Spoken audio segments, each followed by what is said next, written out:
This dramatic strengthening of cancer defenses was after 14 days of a plant-based diet and exercise. They were out walking 30 to 60 minutes a day. Although Pritikin started out reversing chronic disease through diet alone, later, to his credit, he added an exercise component as well, and it's great for his patients. But scientifically, it makes it hard to tease out which is doing what. Maybe the only reason their blood started becoming so effective at suppressing cancer growth was because of the exercise. Maybe the diet component had nothing to do with it. So they put it to the test. They set up an experiment with 3 groups. The first group did nothing, control group. The second did diet and exercise, and the third group was just exercise.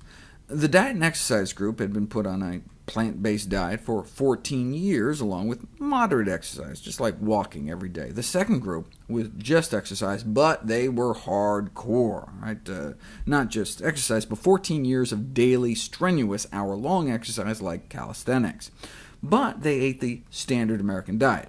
In fact, they were actually overweight. They'd been killing themselves in the gym every day for 14 years, and still their BMI averaged 26.5, whereas those on the Plant Strong diet were ideal body weight. But let's see who's better at fighting cancer. The researchers wanted to know, if you exercise hard enough, long enough, can you rival some strolling vegans? They took Petri dishes brimming full of human cancer cells and dripped blood from each of the 3 groups on different dishes to see whose blood was better at suppressing cancer growth. What do you think they found? Whose blood was better at killing cancer cells? This is a graph measuring cancer cell apoptosis, or programmed cell death.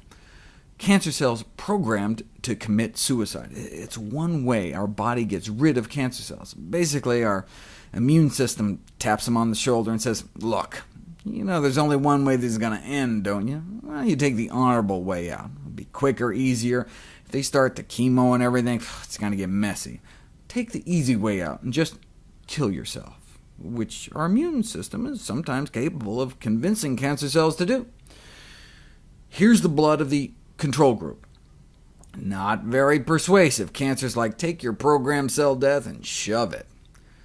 And as we saw before, here's the effect of the blood of those in the Pritikin group. After 14 years on a plant-based diet, you can bet their bloodstream was clearing cancer cells left and right. But what about the hardcore exercise group in the middle? Did they clear cancer just as good as the Pritikin group? If that's the case, then it wasn't diet at all, right? The exercise was a critical component. Were they somewhere in the middle, showing the exercise helped, but not as good as a plant-based diet group? Or were they down there with the control group?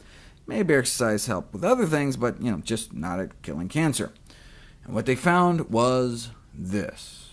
Exercise helped, no question, but literally 5,000 hours in the gym was no match for a plant-based diet. Here's an actual photomicrograph of the cells in the control Petri dish, stained so they release light when they die. As you can see in the control group, there were a few cancer cells dying. Even if you're a couch potato eating fried potatoes, your body's not totally defenseless. But here's the hardcore, strenuous exercise group, right? Cancer cells dying left and right.